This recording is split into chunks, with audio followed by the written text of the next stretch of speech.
பணியாளர்களுக்கு டிக்கெட் கொடுத்து ரஜினி பட ரிலீஸுக்கு விடுமுறை விட்ட நிறுவனம்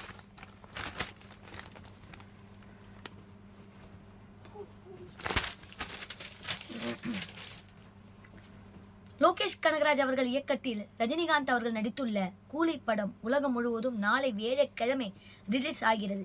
இதன் டிக்கெட் முன்பதிவு விறுவிறுப்பாக நடந்து வருகிறது. தமிழகத்தில் ரூபாய் 15 கோடி உள்பட உலகம் முழுவதும் ரூபாய் 72.4 கோடி முன்பதிவில் மட்டும் வசூலாகி இருக்கிறது.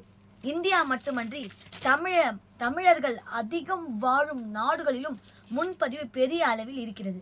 இந்த நிலையில் சிங்கப்பூரில் இருக்கும் ஒரு தனியார் நிறுவனம் கூலி படத்தின் ரிலீஸுக்காக விடுமுறை அறிவித்திருக்கிறது.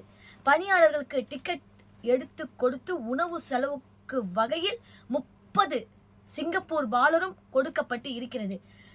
டிக்கெட் விலை சுமார் $25, உணவுக்கு $30 என கொடுத்தும் 55 சிங்கப்பூர் டாலர்கள் தரப்படுகிறது. பணிச்சுமையை போக்கும் நிகழ்வு என்று கூறப்பட்டாலும் சம்பந்தப்பட்ட நிறுவனத்தின் உரிமையாளர் ரஜினிகாந்த் அவர்கள் தீவிர ரசிகர் என்பது குறிப்பிடத்தக்கது.